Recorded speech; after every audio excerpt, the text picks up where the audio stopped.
Good morning, everybody. Welcome to DarkBad Time, episode 6. Good morning. I'm one of your hosts, Indigo, alongside the Curry with Fury, Kipto Sharada. Kipto Sharada, always furious. Are you furious this morning? I am really furious this morning. I am drinking more coffee than I should to clench my fury meter. Is there any special reason why you're extra furious today? I've been playing lots of League of Legends with characters who have a fury meter, so they have a bad influence on me.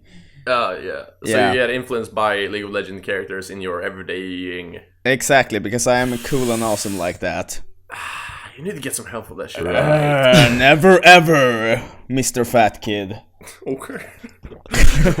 Over to my other side of Gothenburg, the guy doing the reviews, Raid! Yeah, right here!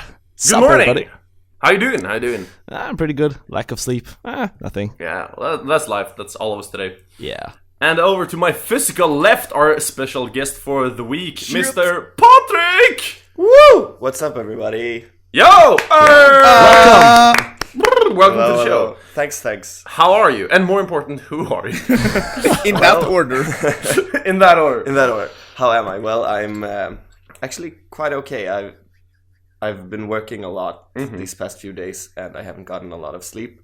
Yeah, well, then you're on the right show. Yeah, but overall, I'm feeling great. And over to who am I? Well, I'm the guitarist and songwriter of BatAAr, which is an art metal band from Gothenburg. And that's pretty much it. Metal. That's what I do, and I also love video games in my pastime, so that's why I'm here. Yeah! Nice. Thanks a lot for having me. Yeah, thanks for coming on the show. What's your favorite video game? Before anything else, you just need to get on the same level. The best game ever made is definitely Final Fantasy VII. Ooh. Yeah. That's a good choice. Overall, I'm I love the old school PlayStation games the most. So. Yeah, I'm fucking all about the PS1. Easily my favorite console. Yeah, that was my first console, so it will always be close to my heart. The thing that makes me kind of, I don't know, annoyed, sad usually, is that pretty much everybody I meet and everybody I know who are like into gaming, which is basically everyone I know, are usually just all about Nintendo or current era PS4 games. Like really? there are actually pretty few like PlayStation, like old school PlayStation people out there. Everybody's like, yeah, buddy, Chrono Trigger, SNES, vibe. But when I grew up in my class, everybody was actually about PS1, so I think. Yeah, but that was because PS1 was the current thing back then. Yeah, maybe I just hang out with two old people. But I didn't grow up with. I guess I'm older than you and Raid. Not older than Patrik, I think. Well, not that much older. You're like 3 days older than me. Nice try, bro.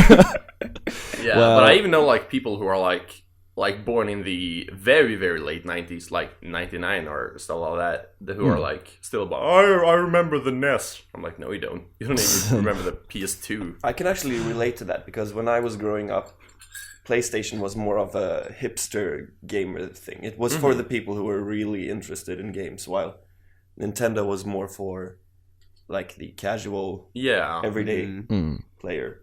I kind of get a sense that the audience who are these days into mobile games, maybe those were like the same kind of people who used to be into Nintendo, whereas the people who are into PlayStation games these days are perhaps the same people who were into PlayStation those days, maybe?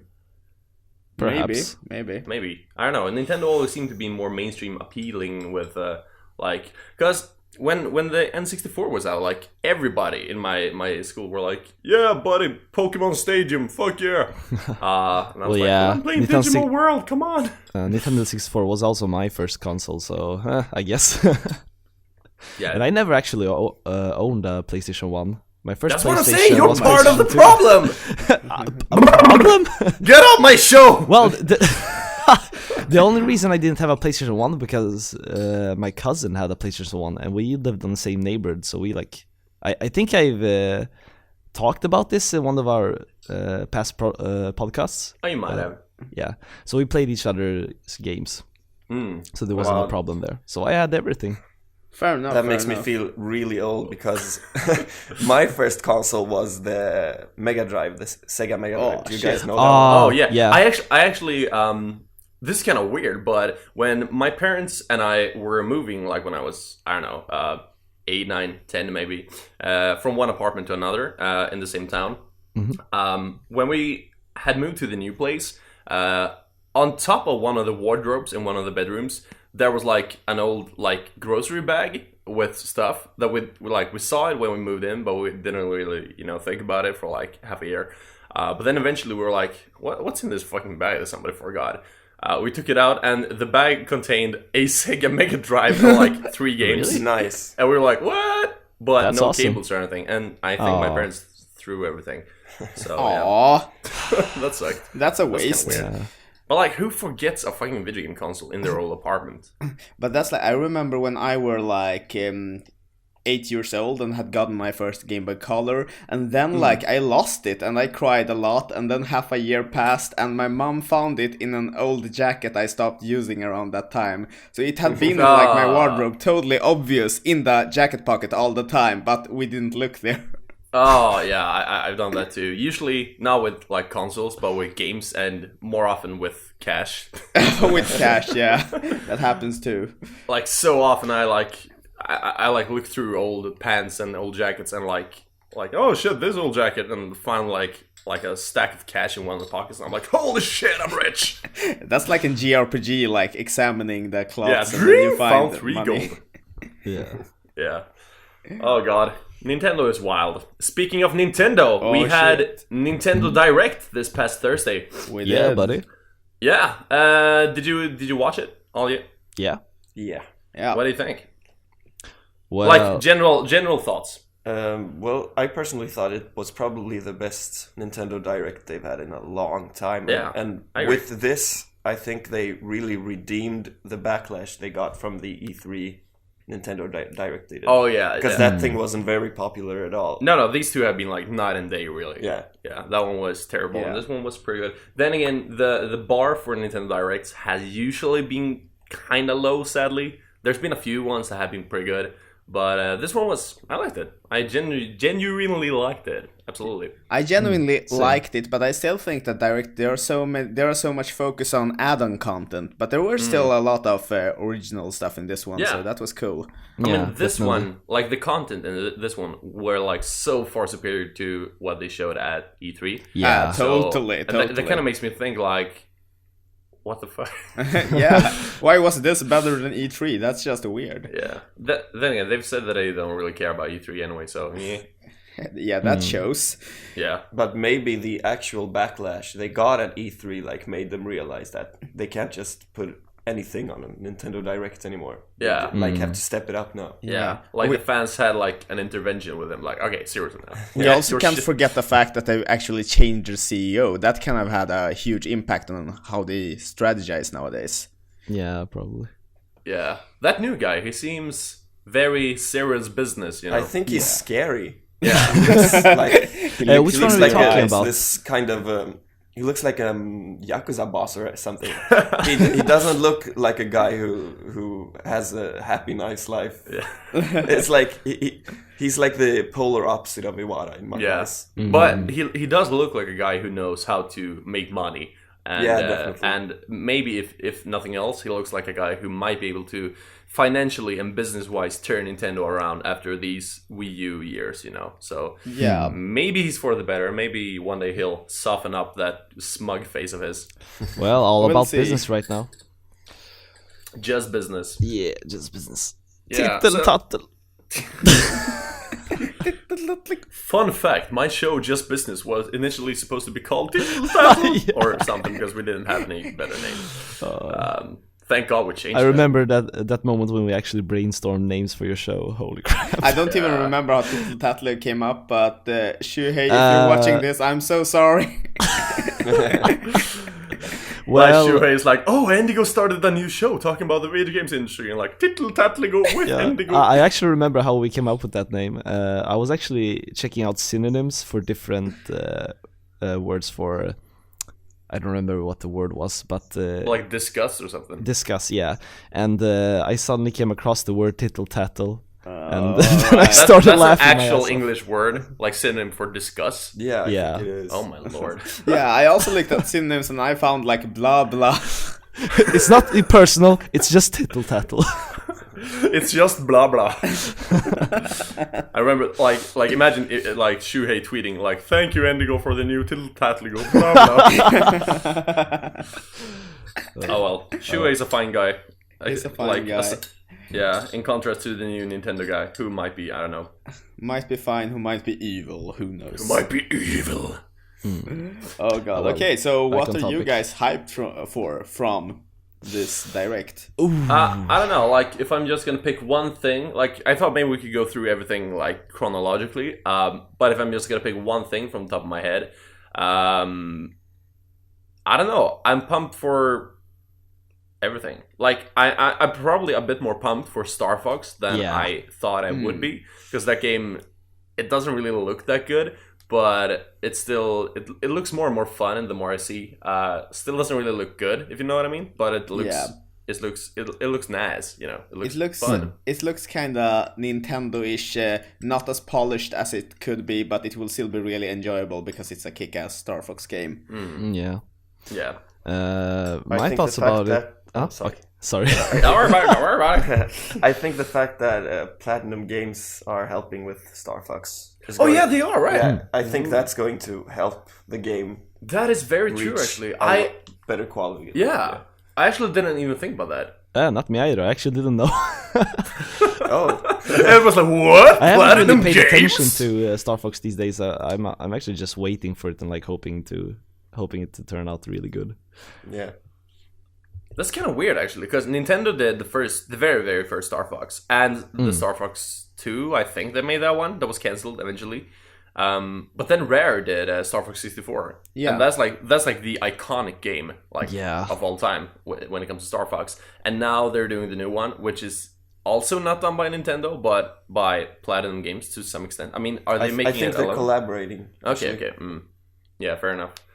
Well, you can. I mean, now that you mention it, you can really see the Platinum kind of vibe in it. Like, it has this kind of, like that new Transformers game that was out recently that Platinum made. That one looks like, well, basically all their games look the same, pretty much. Like, you can tell when it's a Platinum game. So I'm hoping, like, if we get some of that action, it could be pretty cool. Like, mixed with the typical Star Fox formula. Like, anything close to Bayonetta 2 could be cool, but with Star Fox instead. Yeah, I loved Bayonetta 2, and Bayonetta 1 is actually one of the best games ever, in my opinion. You think? Yeah, I really love the first one. I don't often hear people preach about the first game. I think it's way better than the second, actually, but yeah, it's in my like top 10 best games ever. I platinum that. No pun Wow. intended. Well, myself, I haven't played Bayonetta 2, but I played the first game, and it's really one of the best hack and slash games ever. Yeah, I really enjoyed playing it, and it was really hard at sometimes. Yeah, I mean, Bayonetta 1 it got a really good reception when it came out, but like compared to Bayonetta 2, where like everybody gave like a 10 out of 10 and like nominated for Game of the Year everywhere. But you still think 1 is better? Like, Yeah, how come? I think 1 is better, mostly because of the ending. The ending of 2 in comparison, like the final boss, I don't want to spoil too much, but the final boss isn't as epic in the second one as it is in the first one. Because the first one has like multiple forms and does all this crazy shit like throw planets at you and stuff. Sounds very Final Fantasy. Yeah. While the second one is more like a one-on-one battle that gets a bit crazy sometimes, but it's not like it. The ending leaves you wanting more. While When you the talked ending about of the first one made you like really, I got everything out of my system. Interesting. when you talked about throwing planets and stuff in final forms, I immediately thought about Devil May Cry 1 when you fought Mindus, and he had like it's- different forms. It and, like- actually reminds you of that fight. Oh, really? Because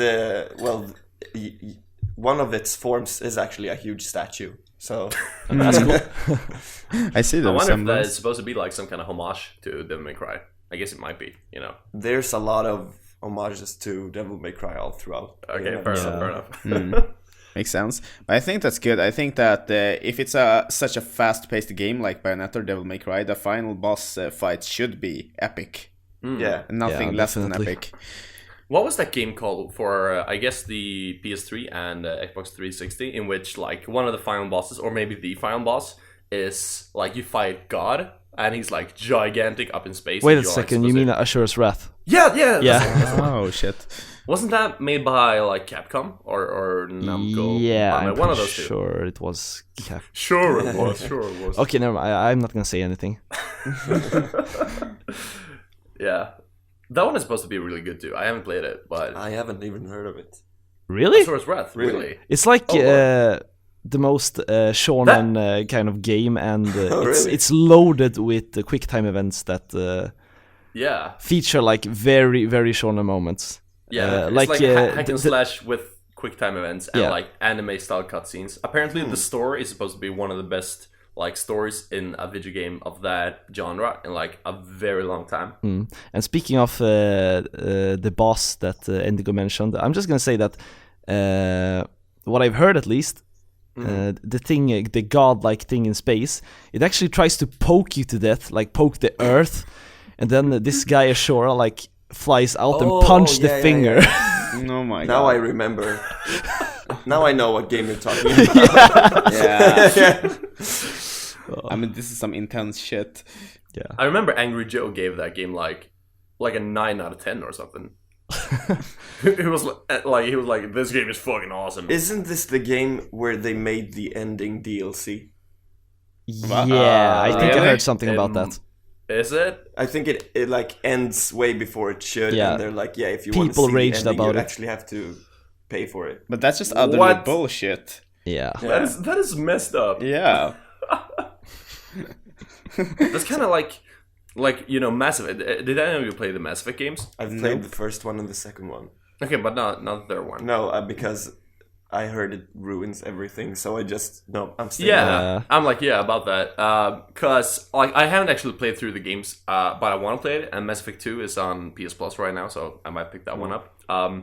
But Mass Effect 3, like the thing with Mass Effect, the thing with Mass Effect, like getting a stroke here. The thing with Mass Effect is like like all the choices and everything you say to everybody, like it affects the entire world throughout the series. But apparently the ending to that game is like there's pretty much just one ending, and depending on your actions, you get the ending in a different color. Yeah, In a different color. Yeah, like the it's always the same ending, but depending on your choices, I don't even know the context of it, but I'm guessing it's like which faction you side with. Everything could either be blue, green, or red. When you something say like that. everything, are you talking about like a color filter or the clothes? No, actually, Color filter, pretty much. I know what it's about. It's you fire some kind of beam at the very end of the game, and the color of that beam represents what choice you made. That's it. And that's That- pretty much it. That's the most anticlimactic. Yeah. Does it have quirky- something to do with the Renegade and Paragon thing when you're like good and evil? I think so, yeah. Probably. Oh, okay. But the thing is, they patched out that ending and they made an entirely new ending as part of a DLC because the fans cried so much about it. They're like, this ending is bullshit, and eventually BioWare was like, alright, here's a new ending in a DLC, get that one instead if you want. Oh my god. Yeah. That's messed just up. so cheap. I mean, you can't But at the do- same time, that kind of makes me think: is it right for creators to change like things like changing the ending based on fans like backlash? Because to me, that kind of sends out the message that the creators didn't really care about this ending at all in the first place. Personally, I think you shouldn't mess with an artist's like original vision too much. But in the case of Mass Effect, the thing is that they promised the fans in advance that the ending is going to have like 100 different outcomes and 100 different fight- colors. Yeah, exactly. A huge palette. Many shades of red. No, but they were like, the third game is going to have so many different outcomes in every single aspect, and the ending is going to be revolutionizing in a way that fans have never seen a game do before. And then they come out and they have like, yeah, the ending is 3 different colors. And in that Wow. case, I almost feel like the fans are right, because they can almost, yeah, I don't know. This time I understand their complaints. I mean, Yeah, I too do, definitely. absolutely. but like if you think about ethics, like is it right for them to change it to make the fans happier? Because obviously people got way happier with the new ending, which I do not know about. But at the same time, it is not up to their initial vision, I suppose, unless it was some kind of the publishers like you have to make an ending now or else we won't pay you, you know. Yeah. But at the same time, like it feels like if they could change the ending, they didn't care about the ending at all in the first place. Yeah. I think they should live up to their promises, but so just this Mass Effect example is kind of extreme. But in general, I think the creators have to follow their own vision, and if it gets successful, that's because they stick to it. Yeah, absolutely. I think the important thing for the creators is to actually care about the ending. I don't care if the fans rage about the ending as long as it's the intended ending. But when you see that an ending is rushed or just doesn't do the game justice, that's when it's not okay. I agree with that. Sure. Yeah. That happens a lot in anime, I've been told. But not Yeah, seen it does. myself. Oh my god, It really does. It really I'm does. thinking about what's it called? Neon Genesis Evangelion, for example. Like I actually haven't seen it myself, but I've kind of read up on the ending because everybody was like, the ending sucks. I'm like, okay, what is the fuss about? And in the case of anime with rushed endings, I don't know if it's just like also there, like the publisher is like, you need an ending now or else we won't pay you. It's might kind of be. like that. You have such a limited amount of episodes, and you never know if you get to do a season 2 before you see the sales. So it's kind of like gambling when you have your own anime. So that's why many shows are rushed, with few exceptions. But wouldn't it be better for like if you don't know if you're gonna make a season 2 but you want to, wouldn't it be better for the story to kind of make it as if you're gonna make a season 2 anyway? And just Some hope for the anime best? does that, but then they have fans crying about when season 2 going to come up. Stop doing this against us. Oh yeah. So it's true. kind of well, game at least that then they're gonna creators get can't some win. support. So it's better to actually end first season with a good ending. Yeah, I agree. I totally agree. I prefer it like that, and I'd rather wait 20 years for a season 2 than have a rushed ending that destroys the whole thing. Yeah. Yeah, of course. But hasn't there been like a trend of people complaining about endings in games lately? Because I know a lot of people are hating on the Metal Gear Solid ending. Oh, Like the yeah. Final Fight. But there's a good reason for that. Yeah, but also I'm hearing now, I haven't played it myself or anything, but I'm also hearing that Fallout 4's ending is crappy. Which Really? makes me think, like, are the game developers slacking off, or are consumers like thinking they can change stuff? When it comes to a game like Fallout 4, I think it's pretty difficult. Like I gotta be honest, I actually never finished the main quest of Skyrim, so I actually don't know how that story ends. But like for example, I played Oblivion, like the entire thing, and that main story wasn't fantastic. The ending, the very ending scene was pretty cool, but it wasn't like a revolutionary ending. But like the game continued after that because it's like Bethesda and like it's an open like the world main game, quest is so just supposed to be a little part of it. So when people complain about something like the ending of Fallout 4, that usually means the ending of the main quest, and that's not what you were supposed to be in it for anyway. Like That's true. in some sense, Yeah, like, well, it's not supposed to be a Final Fantasy epic story. Like it's about your own experience. So even if people are open world games that you like are super non-linear, I find it kind of hard to like defend complaining on that. Like Metal Gear Solid, I get that because even though that's also open world technically, it's still much more linear in story structure. And also that game was pretty obviously not actually finished story-wise when it was shipped. That's the main reason why you could hate on that story. Yeah. And also, speaking of Elder Scrolls, I don't remember the ending of Oblivion, but Skyrim had a pretty generic ending, actually. But I thought it was pretty decent because it was the whole thing when, fight the big ass badass dragon and now you've saved the world. Woohoo. Yeah. That's basically it. And I guess Oblivion had the same thing. Also, actually, another thing I want to touch on, games with endings that doesn't actually let you play the ending, if you know what I mean. That's kind of bullshit. Like what I think about here is Oblivion, actually, because I guess it's okay to spoil the game. It's fucking 10 years old. Fair enough. But basically, the plot of Oblivion is like these Oblivion gates are opening in the world, and they are like portals to hell, and like demons are coming out of it. And so the intent is just to stop everything. And the very end of the game is when like the demon lord guy has come out into the main city, and you have to stop him. And he's like just standing there, and he's a giant like I don't know 100 feet tall dude. So, like, you head up to him, and then the prince who you've been, like, escorting the entire story to the city, he's like, all right, let me do my thing, and then he turns into a giant dragon, and like, now I'm gonna fight you. So the prince guy, who you are now playing as, who's like an NPC, he turns into a dragon, and there's a cutscene where this dragon fights the demon guy, and they both die, and the guy basically sacrifices himself, and that's the ending. And it's a cool cutscene, but you don't actually get to fight. And like my entire playthrough, I was like, when am I gonna fight this demon? Like, come on. That sounds terrible. Yeah. And then when I actually saw him, like, you actually has to run past him, and that's kind of epic.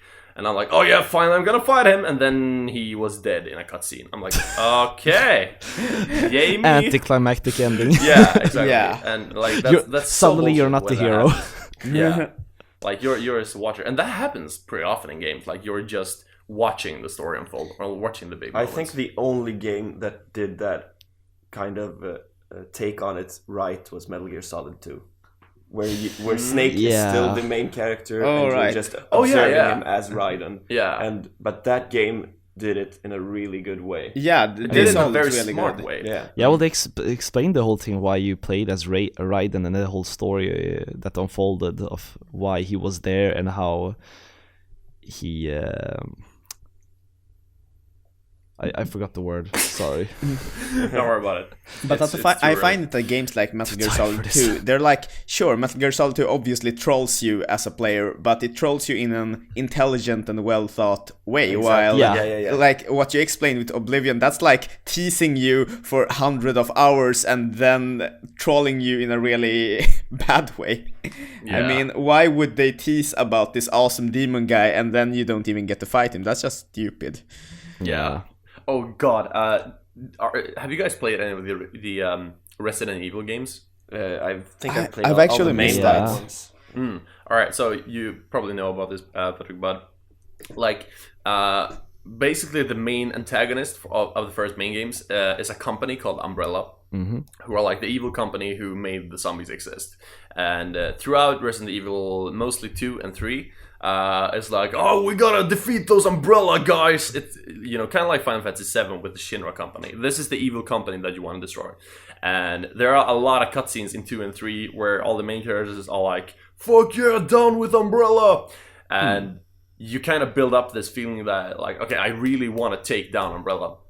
And then Resident Evil 4 starts with a cutscene, which is like a like journal entry when I think it's Leon, I guess, the main character, who's like, so this is what happened recently. Umbrella basically got bankrupt and killed itself. And then the game starts. So the entire game starts with a cutscene telling the player that Umbrella got bankrupt and vanished. What You're the like, fuck? What? Weren't we supposed to fight them? Like they killed themselves off in a cutscene before you even had a chance to actually fight them yourself. That's like if you'd be playing Final Fantasy 7 and you're building up to fighting Sephiroth all this time, and then like at the final disc of the game, it's like Sephiroth committed suicide. Sephiroth. Yeah. Like imagine like walking up to an NPC and he's like, oh no, Sephiroth. I mean, that guy, he's dead. Don't worry about it. You're like, okay. But it's like the final disc when Like you start Lumos. it's like begins with 7 years later. Yeah, exactly. The only thing I got to mind was that if you like played the original Metal Gear Solid 1 and you pop in the second disc and then suddenly Outcome tells you like, oh shit, Liquid died of Fox die.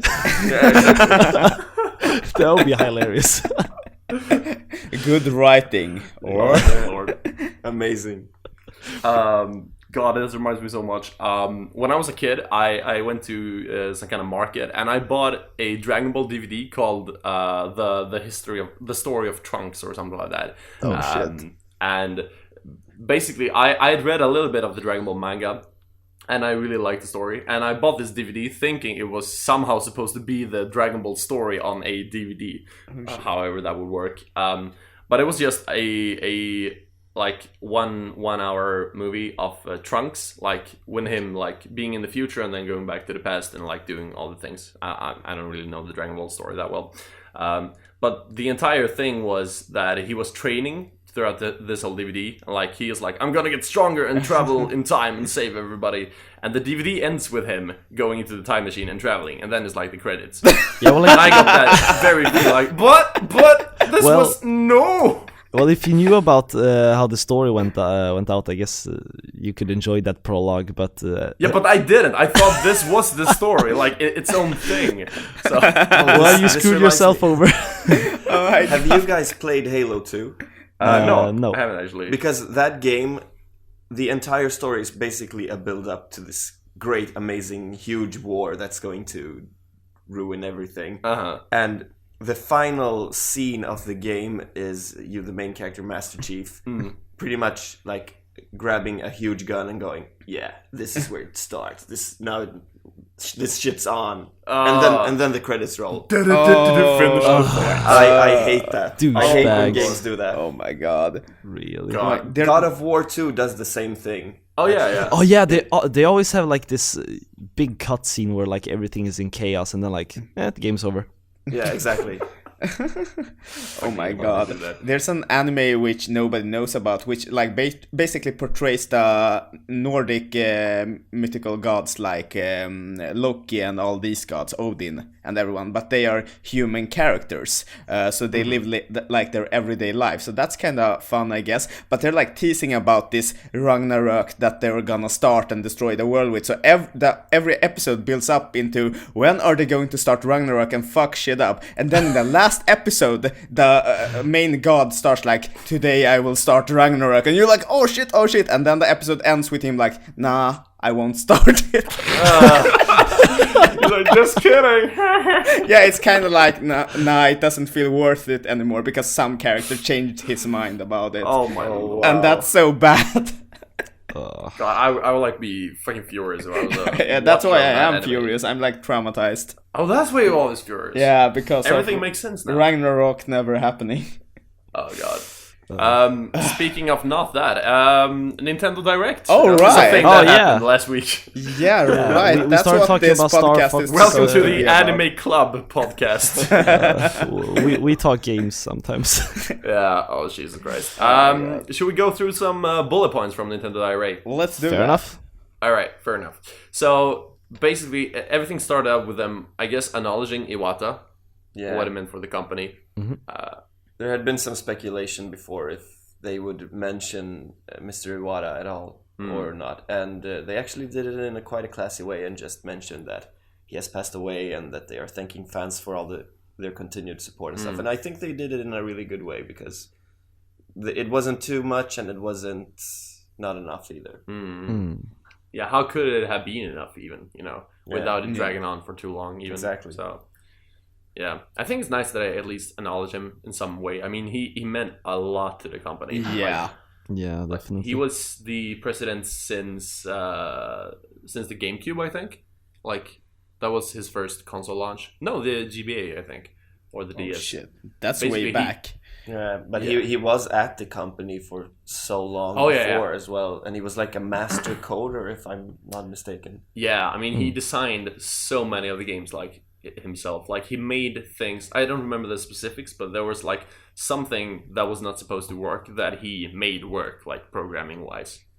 Like he made some game run on some machine and everybody was like, no, this ain't gonna work, and he did it. So that's genius. And he also made, I think, the first Kirby, like Kirby's Dream Land.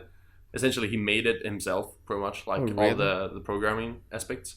He was in charge of that the classic one, the Balloon Land. No, what's it called? Balloon Kid? Maybe. Balloon Boy. Like Five Nights at Freddy's. Balloon Dude. But he worked with coding all the way up to the Smash Brothers Melee. I Yeah, believe. he did a lot on that one. He worked at HAL Laboratories for a good while. So I guess he worked on Pokemon Snap as well, aka the best game of all time. Yeah. Good guy, Iwata. Let's see if He you was guys... really inspiring as well. I mean, his mindset and his nature to not really care about anything and running his own race. I mean, he was really an entrepreneur in everything it means. Yeah, I mean, the image I have of Iwata is like him standing in the Nintendo Direct office, holding a bunch of bananas, and like subtitles, please understand. Yeah. Oh, Jesus Christ. Good guy. Good guy. Did you guys know, by the way, that there were 2 different Nintendo Directs at the same time? Yeah, there was like Thursday. the Europe and... Yeah. I was watching the European one, and you were watching the American one. And I was apparently watching another one. Yeah. What? Because I was on my way over here, and I was watching it on my phone. And when I came here, I was like, hey, they are showing this. And you're like, no, they're not. And we actually compared them side by side, and they were like, the European one had a British guy, and the other one had an American guy. And sometimes the European one had some Japanese guy as well. So it was essentially the same announcements, but in different order. So that's weird. Yeah, it was really weird. Yeah. Okay, you'll have to like mention some differences later or something. So it was the same thing. You just flipped order on everything. it was still the same content. Pretty much. The content they showed was the same, but the presenters and like what order they showed it in was different. Yeah. It's basically like they had one team in England and one team in USA like have a list of announcements and like, all right, here are the things you have to show. You got 45 minutes to do it, and it's gonna end with Cloud and Smash. Do whatever you want, pretty much. Yeah. So different jokes, but that's weird. I've never seen that before. But Yeah. I don't know. The order I got the items in now, I think it's from the European one, maybe. I don't even know. I don't know. But they essentially started with Twilight Princess HD. Yeah, that sounds like the one I watched. Yeah, that one has been rumored for so long, though. Yeah. It was basically confirmed before this. Pretty much. I don't know what you guys think. I was not impressed with what they showed. It didn't like for me. I thought back to I guess I'm comparing it to Wind Waker HD, which like the original Wind Waker and the Wind Waker HD. Like if you compare them side by side, Wind Waker HD looks really good. Yeah. Like it looks next gen, like in a way. Whereas Twilight Princess HD, it looks like your average HD port of like the PS2 games that was ported to PS3. Like the God of War collection and things like that. It looks like that, you know. It doesn't look bad, but it doesn't look enhanced like in the way that Wind Waker. Yeah, well, the thing is also that if I remember correctly, Wind Waker had the thing where outside of the graphics, they had the depth perception thing. And I don't think they had that in Twilight Princess HD. So it's more like just an upscaled game with an amiibo. Yeah, and that's the thing with Wind Waker HD. When I played it, I really felt the difference. It felt much more epic and involving, and I haven't gotten the same vibes from Twilight Princess HD. It feels like they're like just throwing out this HD remaster of the game because they know it will sell. Well, you have to consider that Wind Waker in itself has an art style that is so amazing that it felt generations ahead of its time when it came out already. Yeah. So and Twilight Princess looks more like a product of its time, while Wind Waker has this art style that is very easily adaptable, I think. Yeah, good point. That makes I think Twilight Princess HD harder to look good. Oh yeah, absolutely. Yeah. But still, I kind of feel like if because they've probably been working on this for like a year and a half maybe, like on the side of Zelda Wii U, and I just get the sense that this was more of like an excuse to do something when like where Zelda Wii U is getting delayed. Like shit, we have to do something, you know. So I don't know. Are you hyped? Would you buy this? I will buy this because I haven't actually played Twilight Princess seriously since it came Oh. out. And I have played it, but not since it came out. And I love Midna, so I'm getting the amiibo as well. Oh, right. Well, I'm strongly recommending the game. I actually enjoyed it much more than Skyward Sword. Skyward Sword. Yeah, I but don't you know. hated Skyward Sword though. I loved Skyward Sword while I was playing it, but the Yeah. second I finished it, I was like, "What even was that game?" I have no idea. Yeah, Why did I do this? I had the same feel. So Indigo, I didn't hate it, but I didn't get what I wanted out of the game. It's not how it sounded in our And Zelda the episode, but boss okay. fight, even though it was kind of epic throwing lightning, it was pretty anticlimactic. When I look back on it, the motion controls were by far the worst part of the game. But I never liked motion controls to Zelda games at all. That's why I couldn't enjoy Twilight Princess that much, because I didn't like the controls. In theory, motion controls, it should be perfect for Zelda. Like in theory, It should be, but It should be. but it isn't. Yeah, but the thing is that it actually felt like I was holding like a stick more than a sword, because he was actually literally holding his arm like the way I hold it. So when I ran around, I actually had to like have my arm out from the side, so I looked Just for him not to look stupid. Yeah, exactly. So I had to run around that's like so bad. half a Naruto character, like running around with the sword from the side. Because if I just hold it forward, like if I was intentionally playing a game, it looked really stupid, like him poking forward while running, and it actually. But that's so kind of stupid. French. Why not? Yeah. And we also had those sequences where you had to like spin your sword to make some kind of eyes dizzy and stuff, and that looked really stupid. Yeah. it didn't work every time either. Nah, I mean, you had to the- do it in like some kind of tempo that didn't Yeah. confuse the AI or something. Yeah. Do you remember when they showed off Skyward Sword the very first time at E3 in like 2000 and what was it, 7 maybe? I can't remember the exact moments, but Yeah, okay. The very, very, very first stage demo was Miyamoto, just like before they actually had a game, like they kind of had a tech demo, like here's what the next Zelda game is gonna be-ish, you know. It was Miyamoto and some other guy on stage back when Nintendo still actually did press conferences. And they were gonna like basically show off the entire motion controller part with like swinging your sword and everything and shooting arrows. And it didn't work at all, like on stage. Like everything was like super buggy and super laggy. And Miyamoto actually like turned to the audience and like, please turn off your cell phones. You're you're distracting. And it still didn't work. And he kind of went around again and kind of yelled at the audience, like, seriously, all right, turn off your phones or this ain't gonna be a good demo. Like, your choice. Wow. People were like, oh, okay. wow. That reminds me. Do you remember when they showed off Wii Music the first time? And it was it was an absolute disaster on stage because everything was like out of tempo and just it sounded so horrible. Yeah, with like the camera panning over the orchestra consisting of me characters, and like it was super out of tune and out of tempo and everything. Oh my god. Oh yeah. I actually do remember that. Disaster. That was so bad. And that drum solo right before we drum solo, that was crazy. There's never been a motion control demonstration on stage, especially at E3, that has gone right. You remember in 2008 or 9 when Microsoft were showing off Kinect for the first time? Oh god. All right. And like they had this guy standing there and the camera was filming him and there was an avatar on screen who was like moving kinda according to his own movements. And he was like, you ever wonder what bottom of an avatar's shoe looks like? And then he was supposed to like turn his shoe to the camera, like BAM! There it is. And the entire character like glitched out when he was doing that. Like became a mess of polygons and like BAM! There it is. I don't know if I'm supposed to feel bad for them or just think you had one job. Yeah.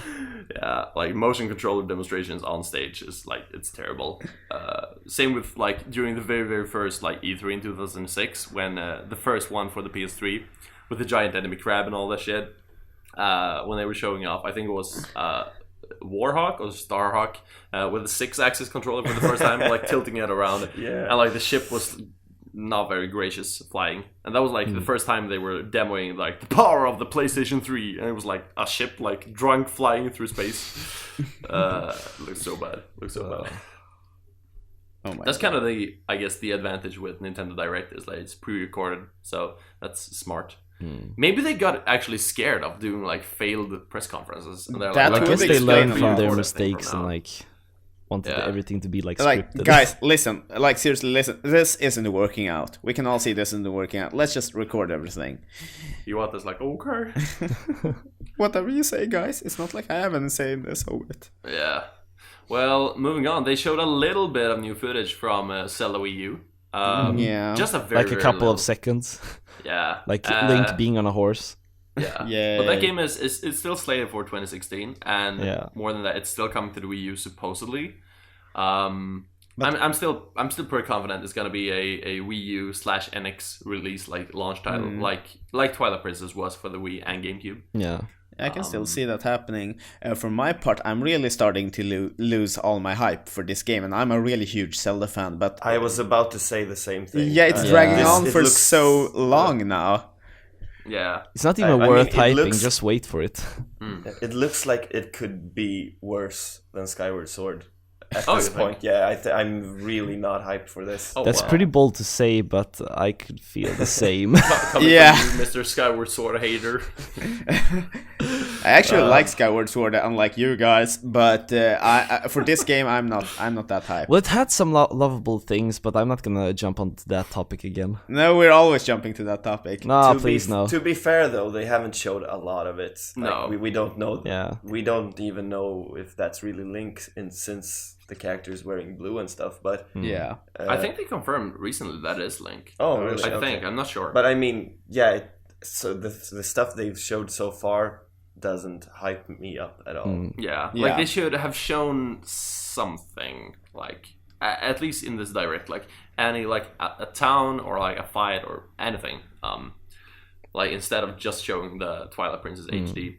Yeah, give us at least something that hyped us up. Like, I remember the first time I saw, I think it was the first trailer for Twilight Princess, and the whole trailer ended in Link doing that cool move when he's like spinning his sword in his hand and like sheathing it while staring at the camera. And I was like, this is so cool. That was one of the most hype moments. Yeah. ever. I was that's a in good total trailer. shock when I saw that. Yeah. It was crazy. Yeah. Jesus, like for me, I'm not a big Zelda fan, but I got kind of hyped when I saw that first gameplay of this game, with them like flying through the mountains and everything. Yeah. That was 2 years ago. It was it was like the Game Awards, I think. But it looked good. But since then, I mean, they've shown off Kingdom Hearts 3 and Dragon Quest, the new one, 11 for the PS4, and like all these games looks like they are doing kind of the same thing, but it looks way better and way more done. So I'm like, eh. Have they confirmed that the Zelda is going to be open world? Yeah. Yeah. They have that. Yeah. So Okay. that's cool, I guess. But there are But all I these feel other like- open world games that are coming out. So They have to throw in something more drastic, like something that we really can't see coming, added to this game in order to really get they back have the hype. mentioned that like it's gonna be open world, but with a huge twist. Oh, But they haven't said what the twist is. So that's probably fun. something about a light and dark world. Yeah, I was actually gonna say that Oh, because that could it would be actually really really cool. Yeah. It would. Like Because Like, they haven't imagine- had a light and dark world on like at least No. Like- stationized consoles. yeah. Yeah. So you could essentially maybe you could do like they have like a day and night cycle, like in all other open world games. But maybe when it goes into night, it could like become low rule or something. Or maybe Maybe you that's just too have points like in Link to the Past where you can change between the parallel worlds. Yeah. Which I would guess. prefer, Or maybe actually. it has a day and night cycle and a dark and light world. Oh shit! That would be imagine, pretty imagine plot twist. daytime in low rule. Yeah. And then nighttime is like horrible. Yeah, Holy maybe shit. something Yeah, like well, evil lurking, terrifying. like in Twilight Princess, everything is Twilight, and you have to like unlock. Oh god, But not that's really so the same obviously thing. it. Actually, now they mentioned that is obviously what the twist is. Yeah. Thanks for spoiling it, you guys. But it makes so much sense. But it's pretty actually, that- generic in the end. Yeah. But for an open world game, that could still be For a Zelda Pretty cool. game, it's generic. Yeah. But for an open world game, it's not. yeah. Yeah. I But mean, they said that- a big twist, that so is cool. so it has to be something bigger than that. But this is big for an open world game. Yeah, Like, well, it is, but still. has it been anything like this in an open world game before? Like I don't think so. I don't No, think so not either. really. And parallel worlds are always a cool twist to any game. Yeah. So to an open world game, I think that's huge. Like I think about Red Dead Redemption, which is like, you know, GTA with cowboys. But there's also a thing called Red Dead Redemption Undead Nightmare, which is the same world but after a zombie apocalypse. So it's like the same cowboy world but zombies everywhere. It's kind of like that, but that in itself is its own standalone game. Yeah. So like if you have those two on the same disc and you could switch between them, that could be kind of the same thing, I guess. I guess. But I don't think it's been done as very one game redundant with actually switching discs. Yeah. I mean, imagine the disappointment if the new Zelda game comes out and there is no parallel. Yeah, I will like. We're like Now hyping this I'm up hyped for even this. more. If this is not in, and I'm not gonna get the game. We're actually setting standards for the game before we even seen anything about it. Yeah. Like we're creating our own imaginary world Yeah. and choosing to live in it. And then the Zelda game Nintendo, comes listen out, to us. We can make a perfect game. and they're like, the huge Nintendo! twist is actually the horse being really fast. The horse being horse actually something can run like into trees. King of Red Lions, like it's a human. The horse can transform him into It's a the human. actual king of Hyrule. Your sword is a character now. Whoa, what a twist. The horse isn't actually in the game; it was just made up for the trailers. I actually hated Is, or I think that's What? she was called. Fi. Fee. Fi. Fi. Well, to be honest, I started hating her in the beginning, but I enjoyed the character in the end, I guess. I like her more than Midna. Really? What? Are you crazy? Yeah. I think Midna has a lot. Whoa! Well, Yeah, I like when I bought Hyrule Warriors, the first thing I did was like unlocking her so I could play with her. but I remember Midna you has a doing lot that, more actually. I was personality, like- like seriously. Yeah, I think Midna is like the best sidekick you've had in a Zelda game. Definitely. But I don't really dislike Fi or Fi. I think she's pretty nice actually, but the things that bothered me with her are when she goes into full Navi mode and starts complaining about really Oh, Yeah, and stuff. like continues saying like you're like 78% away from this point of the quest, Yeah. or like this thing is 78% away from you, and I'm like, I don't need those numbers. They aren't telling me anything. But I love those numbers, and I really don't. I really like. I didn't really like Midna always coming and like backhand complimenting you and being a bitch all the time. but at least she has a character.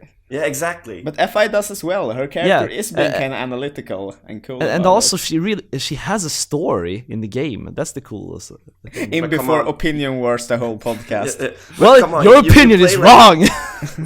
You play like through half the game. You already understand the controls and stuff. You're halfway through the game, and Fi says, "Hey, did you know that you can swing your sword?" Like, I didn't fucking Are you a know! retard? Thanks for fucking telling me!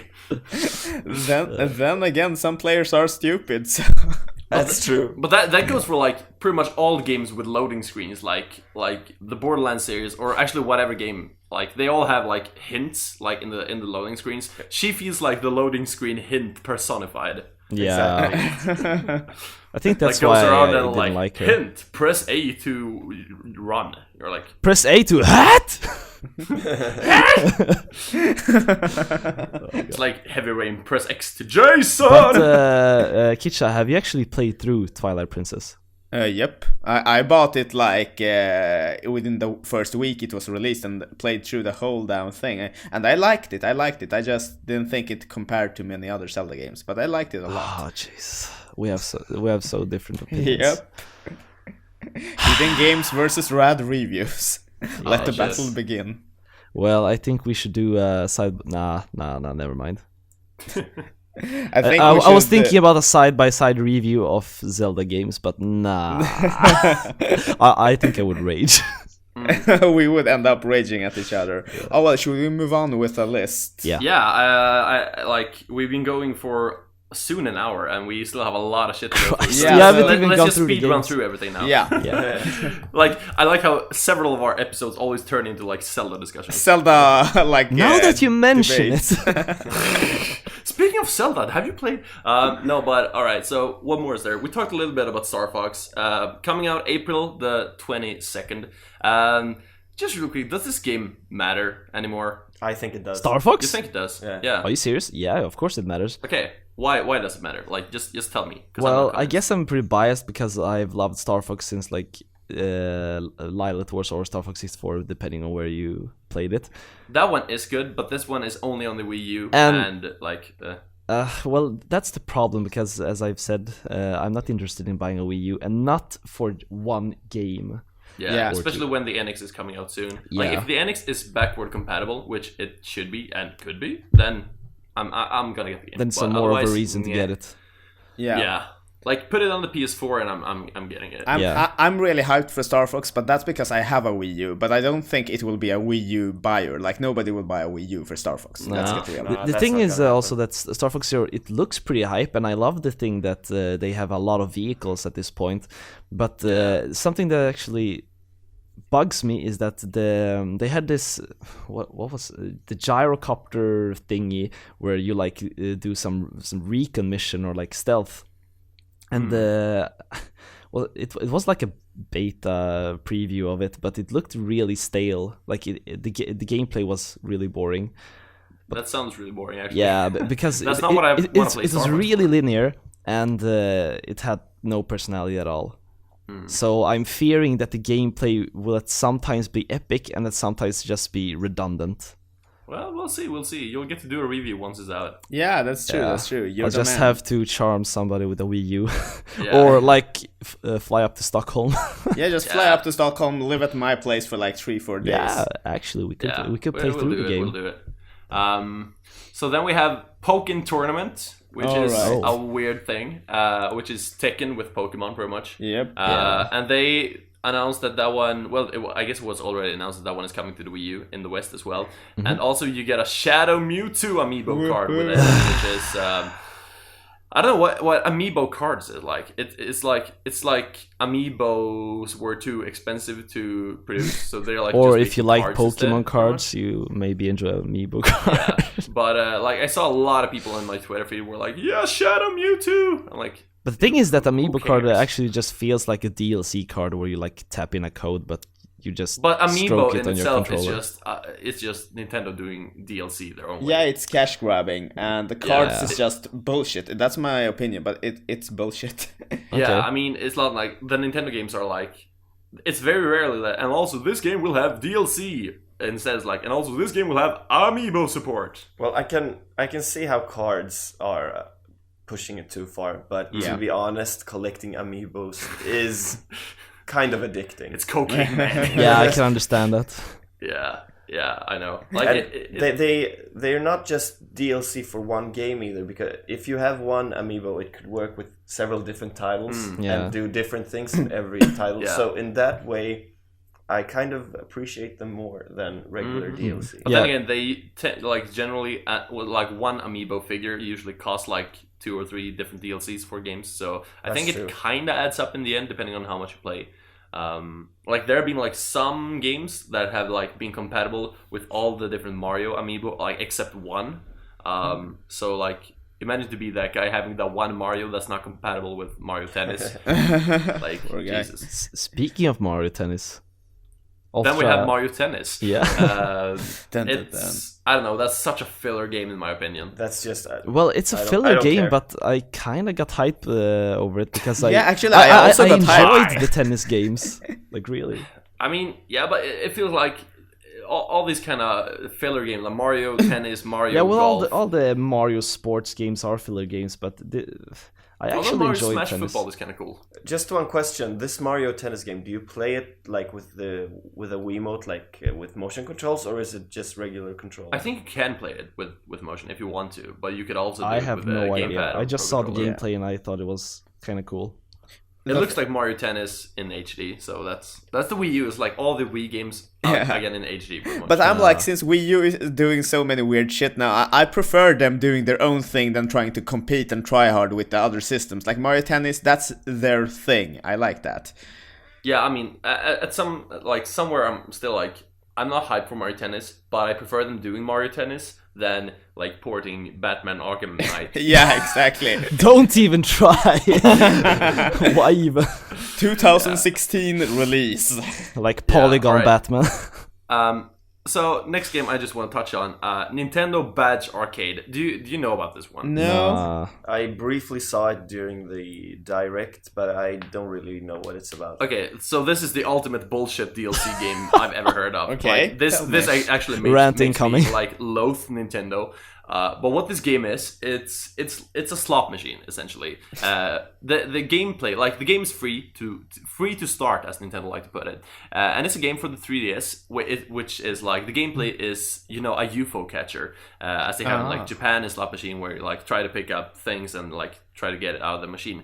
This game is that. But what you're trying to pick up are the Nintendo badges, and these badges are emblems that if you manage to like catch one, you can have it on your Nintendo 3DS home screen, like as a badge.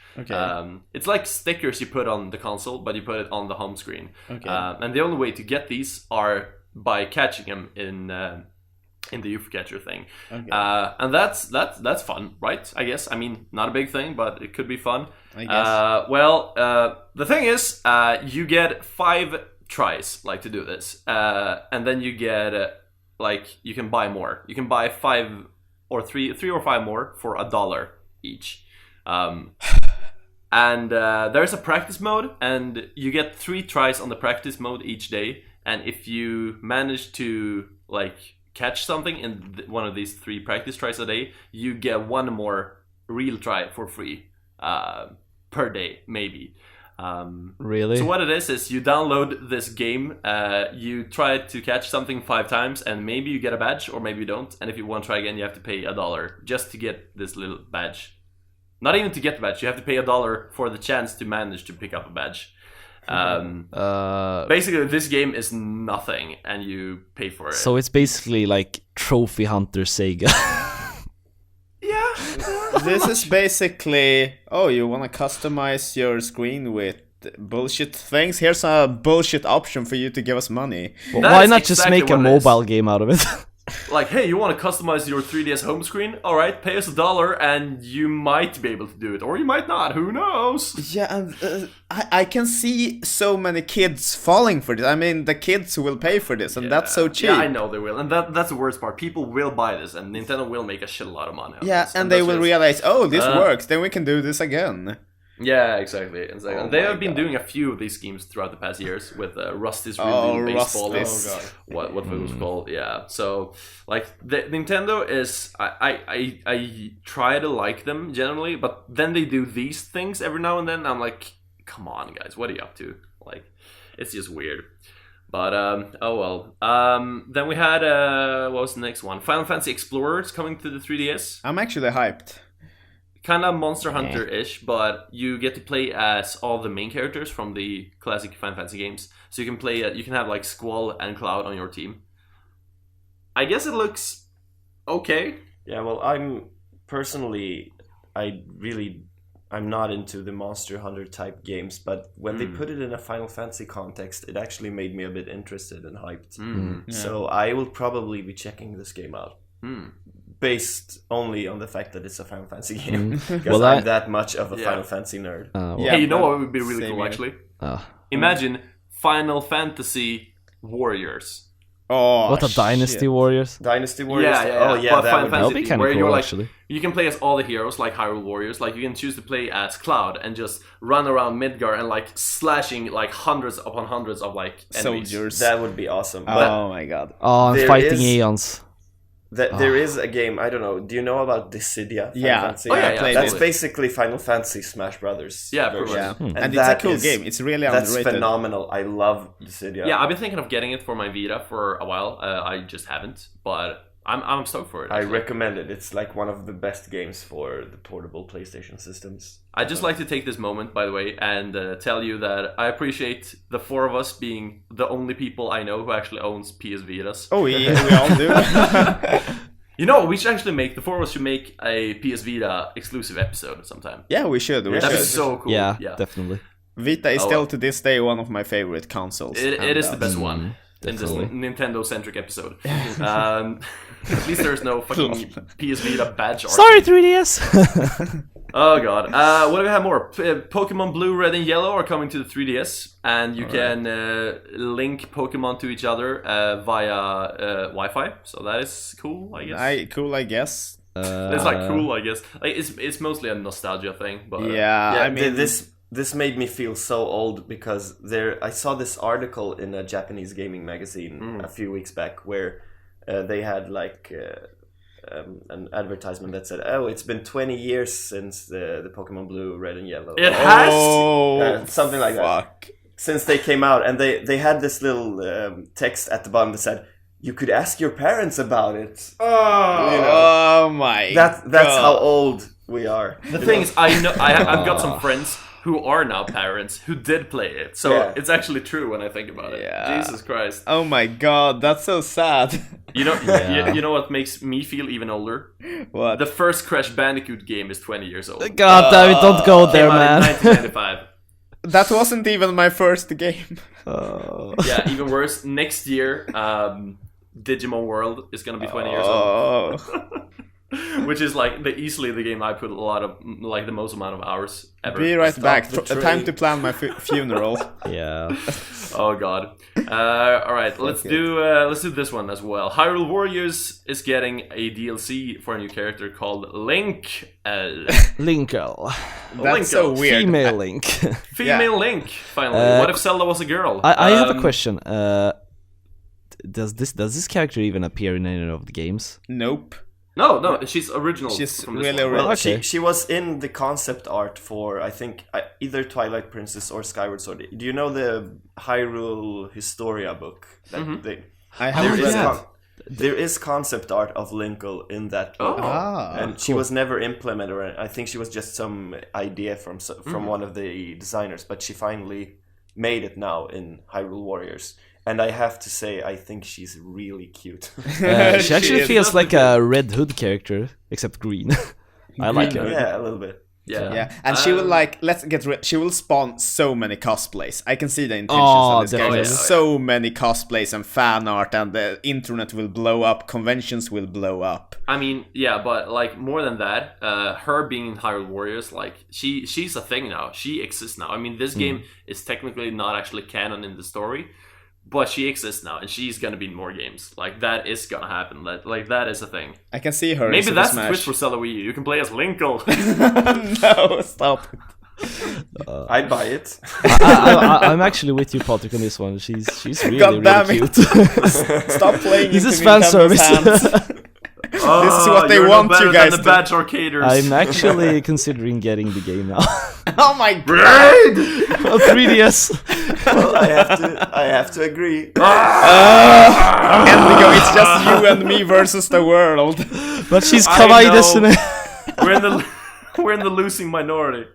Well, I'm generally a sucker for fan service, so they got me. They know. Brofist They on that know one. about this. They know you are, and they know how to make money. Like, this is all the making of the new evil CEO. Yeah. He's like, I'm gonna make them pay. Soon it Like, will all be about literally. sex appeal. Oh god. DLC Doa featuring costumes. And like really, I can't see Iwata like going along with making a gender bender Link. Like he would never accept that. Yeah, dude, this has been in the works for a long Yeah, I time. think Like, this was decided way before. yeah, I mean, if this was even in the works for that old Zelda game, like in the Hyrule Historia, then he knew about this. That's just so okay. Yeah. All right, so 2 more points. First off, Dragon Quest 7 and 8 are coming to the 3DS. Is this? Do we care? I personally don't care because I don't play the Dragon Quest games. Not me but I either. know I've seen people on the internet crying for this for a long time, so I guess good for them. I played Dragon Quest 8, Journey of the Cursed King on the PS2. I enjoyed it quite a bit, and I'm not actually hyped for this, mostly because I don't own a 3DS, I guess. But I am super stoked for Dragon Quest 11 when it finally comes out for the PS4 and Has the it been NX. confirmed for the PS4? Yeah, it has. Oh, and awesome. they accidentally confirmed it for the NX as well, and then they Okay. removed that statement. No. Lol. There is some gameplay on YouTube from it running on the PS4, and it looks amazing. Like, it's running on Unreal Engine 4, and it looked like Nice. super next gen. Yeah, it looks like what Zelda Wii U doesn't look like. what it's supposed to look like, but doesn't. You know. But that is a thing. And finally, we had some random character announced for Super Smash Brothers. Oh, who's that? Goku, was it? No, I think it was some anime guy. Oh, yeah. Nobody knows about. Cloud or some shit. Yeah. Like, that was my entire Twitter feed like last Thursday. Like, Cloud. I was shocked personally. I was Yeah, actually yeah, as well. yeah. I think we all were. I mean, I didn't see that coming. Consider this: Cloud is in Smash, and Snake is in Smash. Effectively making Smash containing more PlayStation All-Stars than PlayStation All-Stars. Yeah, like Super Smash is more satisfying than PlayStation All-Stars. It has more top-tier PlayStation heroes than PlayStation All-Stars. And that's so weird. Yeah, like PlayStation All-Stars, like biggest was like I guess like God of War, like Kratos or Sackboy maybe, I don't know. And they Raiden was in the game and he was kind of cool. But Raiden was originally like his big thing was Revengeance. And, well, that's the only game that was exclusively first is. on the Xbox 360. So exactly. He's more of an Xbox character. And that's so weird. All Stars have Raiden and Smash has Snake. It's fucked up, man. I'd want to see an Xbox All Stars games. Like, what would that be like? Marcus Phoenix from Gears of War and Master Chief, and that's pretty much it. Perfect Dark. I guess Lara Croft from Tomb Raider nowadays, I suppose. They could actually kind of make it happen. Does Xbox actually have any like Master Chief comes into the game and like shoot people? Yeah, but like Halo and Gears of War, and that's pretty much it. Unless you like count a car from like Forza Motorsport or a car, Forza. That's it, I suppose. One thing that made me really confused with this Cloud reveal trailer was that whenever they reveal a new character for Smash, the trailer starts with a burning cross and sound effect. It didn't do this time. Instead, it went straight to the. It went straight to the Final Fantasy VII intro song with the stars and the music. Yeah, and then the logo actually. Yeah, and so first I was like, oh, so they're releasing Final Fantasy VII for like the remake for NX, or maybe they're releasing the original for 3DS or something like that. Yeah, that could be cool actually. So and then they actually showed that it was a Smash collaboration, and then, well, that was really weird to me. The thing was, I actually had the same thought of it because I heard about the Cloud release because I didn't watch Nintendo Direct Live, and when I actually watched Nintendo Direct Live and I saw the Final Fantasy VII logo, I had the same thought. I was like, oh, they were releasing the game again? Like, what is this? That's fucked up. Had they put the burning cross like they usually do in the beginning of the trailer, I would have understood way quicker what it was about. Yeah. And I was like, the whole thing, I was just sitting and, will they show Omni Slash? Will they show Omni Slash? And it never came, and I was like, okay, it won't be included. And then they showed all the summons, and I'm like, okay, it won't be included. And then it ended with Omni Slash, and I was like, Well, it's obvious it was gonna be his, like, final Smash. Yeah. So nice. Oh well, yeah. Jesus Christ, I'm kind of stoked. I suppose maybe. I'm super stoked. I'm really stoked. I'm really stoked. This is the most stoked I've been for a DLC Smash character ever. So. Oh yeah, totally. Yeah. Fair enough. What are you up against? I mean, I still haven't bought Smash actually, but I think this character will tip me over. Yeah, do it. I've bought Smash, and I bought all the DLC characters and all the DLC stages, and I haven't touched them. Wow. But why? So I don't know. Hopefully Cloud and his stage will make me actually play the game. Yeah. Like his attacks, like he had all the fucking summons from the game. Like, as attacks. Like he threw out like Bahamut and like all the guys. Like I don't think they were his attacks. No, they were stage hazards. Oh, maybe they were actually. That's almost even cooler actually. Oh god, I'm hyped. Nintendo is doing not good, but they're doing better than the past year. So. I think they're actually redeeming themselves right now. I think they are. Yeah, or they at least are they're on trying. the path at least. Yeah, we'll see what happens with the NX. Like that could be the big one that makes them finally come back into relevancy. Yeah. Endigo, are you out of points for Direct? Yeah, that's it. I'm actually a bit disappointed you didn't bring up Fire Emblem Fates. Yeah, I was gonna mention Fire Emblem. I was like, yeah, but there's one more point. Cloud. I was like, Jesus Christ. Honestly, I was like, I don't have anything to say, but probably everybody else has something to say. So yeah. That's actually the game when it comes to games, and not just DLC or characters or whatever. That's the game I'm looking the most forward to. Same. Yeah, I'm a huge Fire Emblem nerd. I love Fire Emblem a lot, and I enjoyed Awakening so much. So Awakening was amazing. Yeah, they're gonna release like 2 versions of it. Two versions, and also a special edition where you get both the versions, and also there's a third version coming out as a DLC where it like sums the whole story up with some secrets also. So how are these versions different? It's basically like Pokemon Red and Blue. Oh, But okay, fair you enough. get different perspectives of the story because you got the birthright and conquest, and I guess it's like different families or something. Yeah, you start out in one. You start out. The story starts the same in both games, but there comes like a midway point where you have to make a choice or something like that. Oh, okay. And the choice you make depends on the game, I think. There's something like that. I'm not sure. All right. Well, the And I first believe- thing I thought about was which characters can I play as in which Yeah, game? yeah. Because that's what got me most interested in I which game. want Yeah, I want agreed. the one with the cooler characters, but I will probably get both versions. in the Yeah. end. Yeah, I will Well, the start with special the one edition- with The the bundle cooler. does exist. The special edition actually was like for like $80 or something. Yeah, so $79 it's like a US dollars. like a cheap collector's. Yeah. guess. Yeah, I guess it is. And you get like technically 2 games for it, so that's nice. Yeah. Yeah, I mean, personally, I've never been into Fire Emblem, but like I said, I've never been into Nintendo like current gen. Like my newest Nintendo console is the N64. Sure. So, But Fire Emblem has been going on for a really long time. oh yeah, Fire Emblem has been around since the NES days. Yeah. Yeah, Yeah, but- I mean, I should check them out sometime. Yeah, you Like, should. I, You should. I wanted to play the one for the 3DS that came out like You a few should. years ago. That was supposed to be really Fire good. Emblem Awakening is really, really Oh good. yeah, that's Yeah. one. Yeah, That's it's the so best much. You one, fall in probably. love with characters and the constant pressure of them perma-dying. It's so much. Like man. Lucina or what? Hey Patrik, Hey, Lucina. Lucina. Yeah. My bro. Oh god. Novi. Oh, okay. Wait a second. I can't remember what her name was, but the sorcerer girl, Oh yeah. the crazy Taya. girl. Oh yeah, Tarja. Tarja. Yeah. Tarja, Real famous waifu. from Nightwish. Yeah, everybody wants her as a waifu. Oh. Oh god. Oh my God. Yeah. Nintendo is a cool thing. Let's just hope they make it even better. Yeah, Zelda Triforce Heroes and Splatoon DLC. Does anybody care?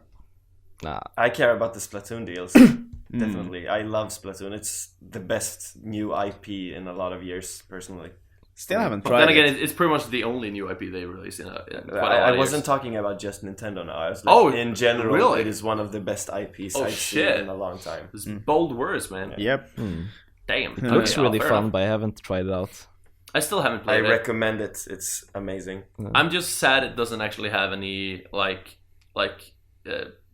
any good way of playing with your friends online, like with voice chat. Actually, and it does now with the system updates. Oh, it that does? received. So yeah, you can play with only your friends list or team up against others with your friends. and But you stuff. still can use your voice chat, right?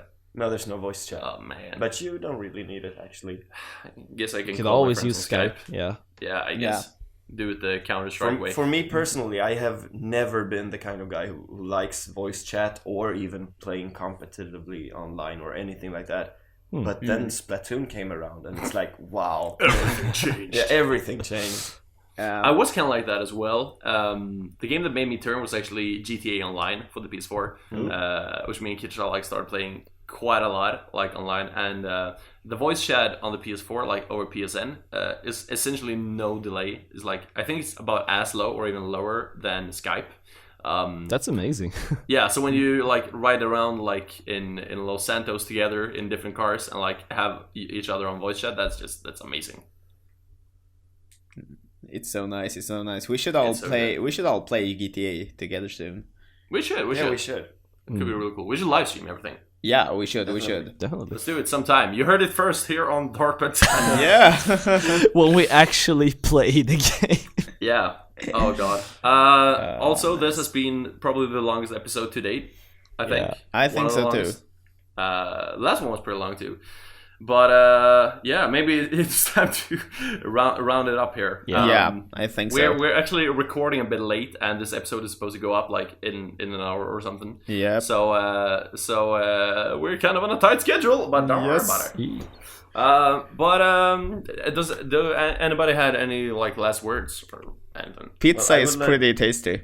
It Oh is. god, pizza. Dude, should we get pizza today? Yeah. Maybe we We should. definitely should. Yeah. Yeah. Well, I would just like to thank you guys for having me today. Yeah. It was really it was fun. awesome having you. You're our first Thanks a guest also. Yay. Yeah. Yeah. Awesome.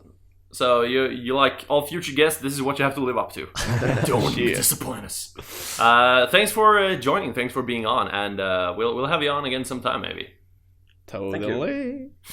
Gee, oh god.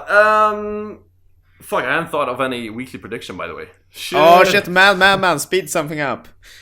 You know what? I'll just do two next week. Oh dear god. Okay. So next week, 2 predictions coming up. Double special. Double special episode. Gonna be great. So thank you all for listening. Remember, you can send your questions to podcast@darkbad.com.